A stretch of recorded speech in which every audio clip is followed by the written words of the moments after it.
അപ്പോൾ അതിനെ അങ്ങനെ കണ്ടാൽ മതി. അതിന് അപ്പുറത്തേക്ക് നമ്മൾ വായിക്കേണ്ട കാര്യമില്ല.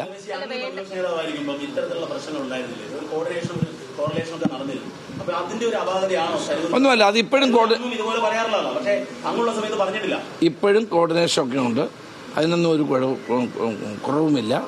ഇന്ന് കേരളത്തിലെ മുഴുവൻ നിങ്ങൾക്ക് ഒരു കാര്യം മനസ്സിലാക്കാം, കേരളം ഒട്ടാകെ ഇപ്പം ഗാന്ധി കുടുംബ സംഗമങ്ങൾ നടന്നുകൊണ്ടിരിക്കുകയാണ്.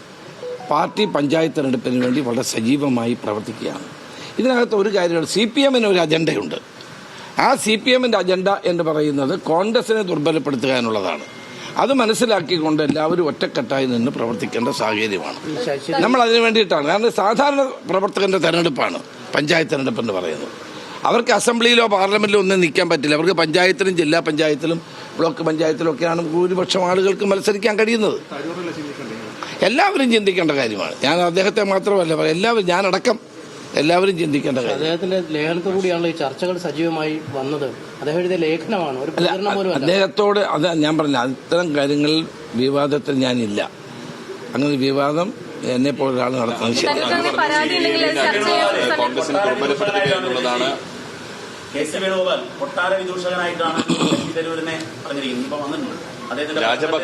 അല്ല, അദ്ദേഹം അതിനെ പറ്റിയാണോ പറഞ്ഞതെന്ന് എനിക്കറിയില്ല. ഞങ്ങൾ മൊത്തത്തിൽ തീരുമാനിച്ചിരിക്കുന്നത് ഇത് ആവശ്യമല്ലാത്ത വിവാദങ്ങൾ ഇതുമായി ബന്ധപ്പെട്ട് ഉണ്ടാക്കരുതെന്ന് പാർട്ടി ലീഡർഷിപ്പ് തീരുമാനിച്ചിരിക്കുന്നത് അങ്ങനെയാണ്. അനാവശ്യ വിവാദങ്ങൾ വേണ്ട എന്നുള്ളത്. ഇത് പ്രതികരിച്ച് വെറുതെ അനാവശ്യ വിവാദങ്ങൾ ഉണ്ടാക്കേണ്ടതെന്ന് തന്നെയാണ് തീരുമാനം.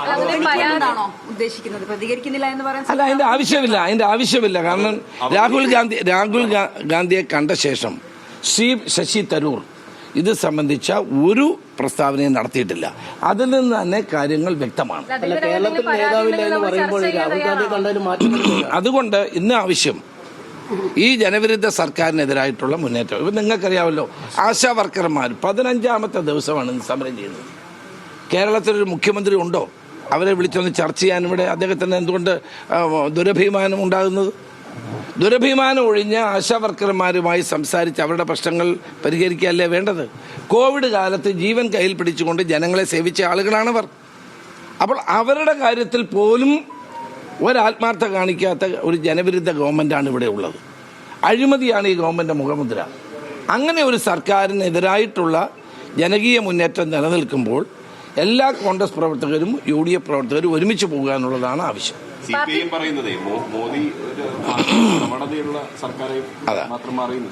അതാണ് ഏറ്റവും പ്രധാനപ്പെട്ട കാര്യം. നരേന്ദ്രമോദിയുമായി കൂട്ടുകെട്ടുണ്ടാക്കാനാണ് CPM ശ്രമിക്കുന്നത്. BJP-യും RSS-ഉം ഫാസിസ്റ്റ് അല്ല. ഇനിയും നാളെ അവർ പുരോഗമന ശക്തികളാണെന്ന് എപ്പോഴാണ് ഇനിയും CPM പറയുന്നത് നമ്മൾ നോക്കിയാൽ മതി. കാരണം കഴിഞ്ഞ നിയമസഭാ തെരഞ്ഞെടുപ്പിലും BJP-യുടെ വോട്ട് വാങ്ങിയിട്ടാണ് തുടർഭരണം ഉണ്ടായത്. അപ്പോൾ ഇവിടെ നമ്മൾ കാണേണ്ടത് BJP-യും CPM-ഉം തമ്മിലുള്ള ഒരു വലിയ കൂട്ടുകെട്ട് കേരളത്തിൽ നിലനിൽക്കുകയാണ്. BJP-ക്കെതിരായിട്ട് ഏതെങ്കിലും ഒരു കാര്യം കേരളത്തിൻ്റെ മുഖ്യമന്ത്രി പറഞ്ഞിട്ടുണ്ടോ?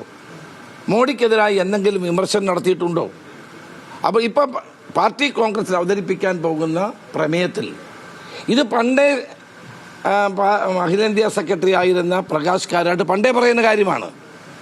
കഴിഞ്ഞ നിയമസഭാ തെരഞ്ഞെടുപ്പ് കാലം മുതൽ അദ്ദേഹം പറയുന്ന കാര്യമാണ്. യെച്ചൂരി അത് പറഞ്ഞിട്ടില്ല.